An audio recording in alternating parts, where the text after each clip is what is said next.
बच्चों, आपके सामने 100 शब्द प्रति मिनट गति का डिक्टेशन दे रहा हूँ। Yes, start. कर्मचारियों के कई संगठन बन गए हैं।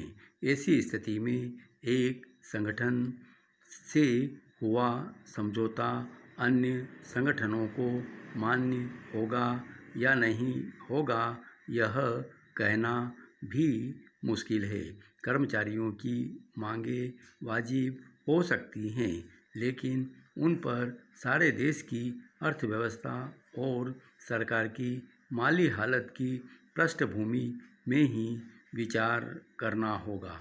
केवल इसलिए कि राज्य कर्मचारी वर्ग संगठित है, इसलिए उनकी हर मांग को स्वीकार किया ही जाना चाहिए और असंगठित वर्ग को उनके हाल पर ही छोड़ दिया जाए, यह कहाँ तक उचित है।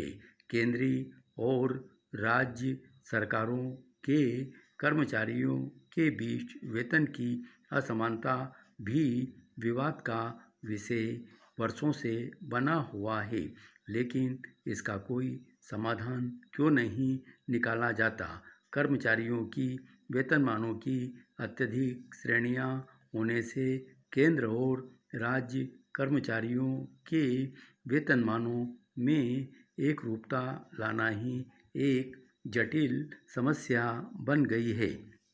जब तक श्रेणियों की संख्या में कमी नहीं की जाती, ये विसंगतियां बनी रहेंगी और कर्मचारी संगठनों में असंतोष बना रहेगा। आज पहली आवश्यकता यह है कि केंद्र और राज्य सरकारें मिलकर सरकारी सेवा में रत लोगों के वेतनमानों में एकरूपता लाने का प्रयास करें, जिससे रोज रोज होने वाले आंदोलन पर थोड़ा अंकुश लग सके। यदि ऐसा हो जाता है तो फिर कोई दीर्घकालीन समझौता किया जाए और संगठनों को इस निश्चित अवधि के दौरान उन्हें आंदोलन का मौका ही नहीं मिले।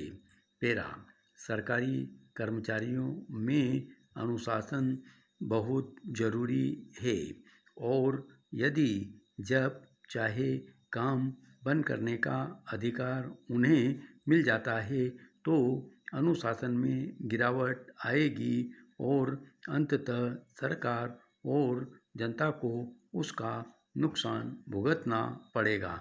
देश को आज़ाद हुए 4 दशक से अधिक का समय हो चुका है और सरकारी कर्मचारियों की मांगों के संबंध में कोई स्थायी समाधान नहीं निकल पाना अपने आप में खेदजनक है।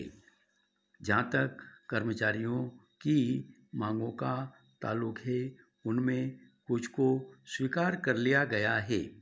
एक प्रमुख मांग अंतरिम राहत की थी। क्या यह मांग, जिसे केंद्र सरकार पहले ही स्वीकार कर चुकी है, स्वतः ही राजस्थान सरकार स्वीकार नहीं कर सकती थी, जिससे हड़ताल पर जाने का मौका ही नहीं मिलता। कुछ मांगें ऐसी हैं जिनको स्वतः ही सरकार को मंजूर कर लेना चाहिए था, जिससे हड़ताल की नौबत ही नहीं आती। जहाँ तक केंद्र और राज्य सरकारों के कर्मचारियों के बीच वेतन में एकरूपता लाने का सवाल है, यह एक सैद्धांतिक प्रश्न है जिस पर हमेशा हमेशा के लिए फैसला हो जाना चाहिए। इसके लिए केंद्र और राज्यों के प्रतिनिधि कोई फार्मूला निर्धारित कर सकते हैं और उसमें बढ़ने वाले वित्तीय खर्च की आपूर्ति कैसे होगी, इस पर भी कोई स्थायी रास्ता ढूंढा जाना चाहिए।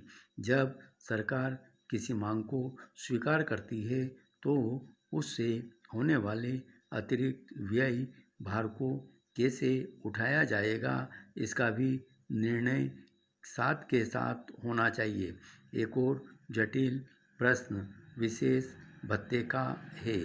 इसके संबंध में भी कोई नीतिगत फैसला होना चाहिए, क्योंकि यह मांग फिर उन कर्मचारियों द्वारा उठाई जा सकती है जिन्हें यह विशेष वेतन भत्ता नहीं मिलेगा।